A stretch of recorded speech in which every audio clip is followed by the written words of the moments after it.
वंदे मातरम पर असहज दिखे वो इसलिए भी चूँकि 1937 में जो कांग्रेस का रेजोल्यूशन है वो तो इस बात को कहता है ना कि जो आखिर के 6 पैराग्राफ हैं इनको निकाल देना चाहिए, और निकाल भी दिया था उन्होंने। तो आज चूँकि मुसलमान वोट उनके साथ जुड़ा हुआ है कांग्रेस के साथ में, तो उनका असहज होना बनता है मुसलमान के वोट के लिए, ताकि एक मैसेज जाए दूर तक कि देखो हम खड़े तो हैं वंदे मातरम के लिए, लेकिन हम भी वैसे ही असहज हैं जैसे आप हो। वो मैसेज देने के लिए उन्होंने ऐसा किया आज है। कांग्रेस मुख्यालय में जब झंडारोहण का कार्यक्रम हो रहा था उस दौरान वंदे मातरम गाया गया, जहाँ पे चौथे पैराग्राफ के बाद जो है वो सोनिया गांधी और मल्लिकार्जुन खड़गे काफ़ी असहज दिखाई दे रहे थे। अब इस वीडियो को लेकर के काफ़ी चर्चाएं हो रही हैं। देखिए, एक तो मैं समझता हूँ कि कांग्रेस के जितने बड़े नेता हैं उन तमाम को आज लाल किले पे होना चाहिए था। अगर अपने ही ऑफिस में झंडा फहराना था तो लाल किले के प्रोग्राम की बात कर लेते। देश में एकजुटता होनी चाहिए, पक्ष विपक्ष में इतना मतभेद नहीं होना चाहिए। मुझे याद है कि जावेद अख्तर ने वाक़या सुनाया था एक प्रोग्राम में कि मुझे कुछ फिल्मी दुनिया का काम था, मैं मनमोहन सिंह जी के पास आया तो उन्होंने कहा भाई देखो मैं तो तैयार हूँ उसके लिए, लेकिन वाजपेयी जी से एक बार आप मिल लो, अगर वो भी सहमत हो जाएं तो अच्छा है। वो विपक्ष के नेता थे, तो इतना तो पक्ष विपक्ष में होना चाहिए कि एक दूसरे का सम्मान हो। यहाँ उल्टा हो रहा है, एक दूसरे को सम्मान के बजाय एक दूसरे का अपमान हो रहा है। नेता भी करते हैं और फिर उनके मानने वाले भी करते हैं, जो अंधभक्त हैं वो भी करते हैं। तो मैं समझता हूँ कि ये जो कुछ हो रहा है देश में ये ठीक नहीं है। रही बात ये कि वंदे मातरम पर असहज दिखे वो इसलिए भी चूँकि 1937 में जो कांग्रेस का रेजोल्यूशन है वो तो इस बात को कहता है ना कि जो आखिर के 6 पैराग्राफ हैं इनको निकाल देना चाहिए, और निकाल भी दिया था उन्होंने।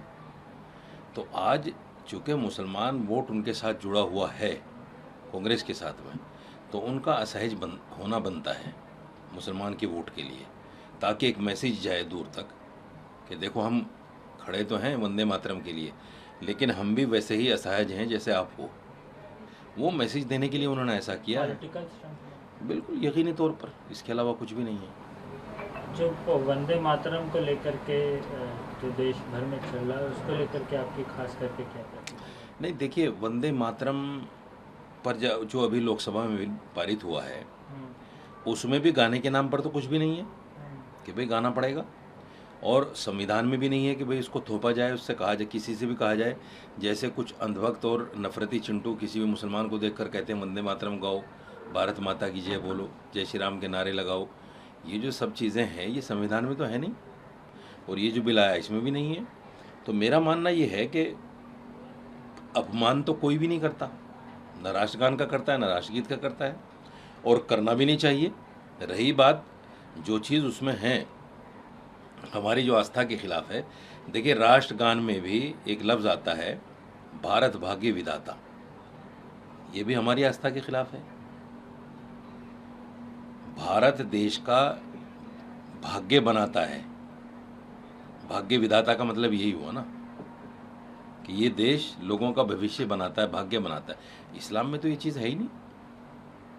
तो ये लाइन भी हटा देनी चाहिए। नहीं, सवाल ये नहीं कि लाइन हटा देनी चाहिए या नहीं, सवाल ये है कि सम्मान तो हम राष्ट्रगान का भी करते हैं और सम्मान हम राष्ट्रगीत का भी करते हैं, लेकिन ये जो चीज़ें हैं जो हमारी आस्था के खिलाफ हैं, चूँकि देश का संविधान हमारी आस्था का सम्मान करता है, और सिर्फ मुसलमान की नहीं, तमाम जितने भी धर्म हैं उन तमाम की आस्था का सम्मान करता है, और संविधान ये कहता है कि जो भी आस्था के विरुद्ध चीज़ है वो किसी पर थोपी नहीं जा सकती।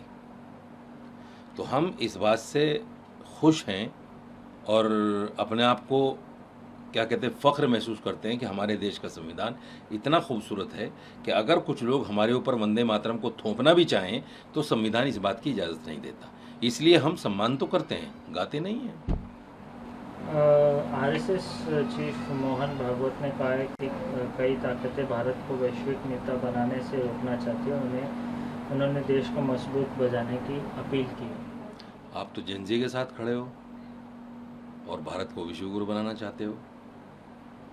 वो जेन जी जो कल नरेंद्र मोदी जी को गालियां दे रहे थे, उनकी माताजी को गालियां दे रहे थे, आप उनके साथ खड़े हो।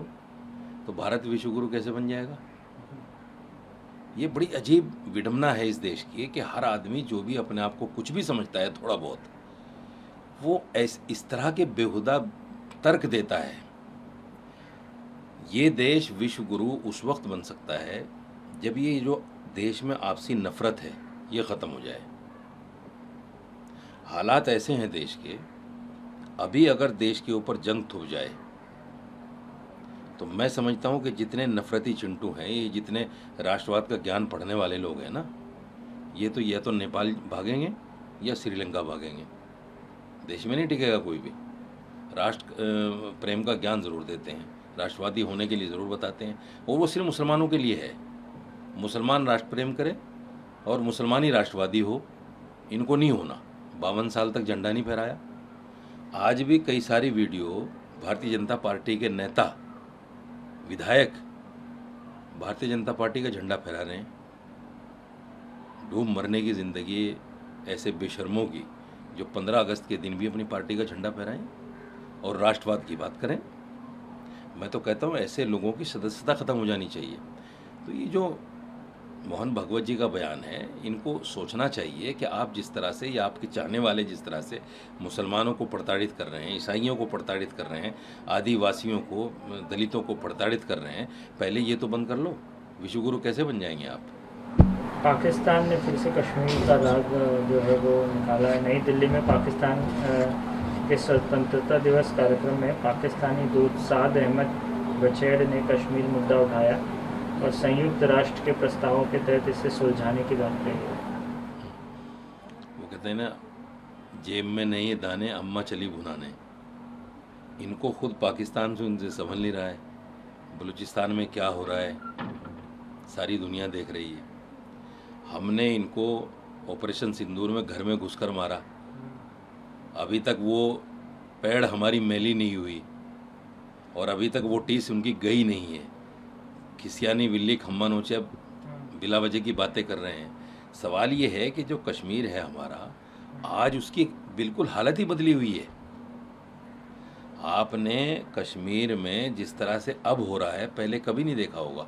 आज देखिए जगह जगह झंडे फहराए के जो प्रोग्राम हो रहे हैं वहाँ, और जिस तरह से जुलूस निकल रहे हैं, ये दृश्य देखने काबिल है।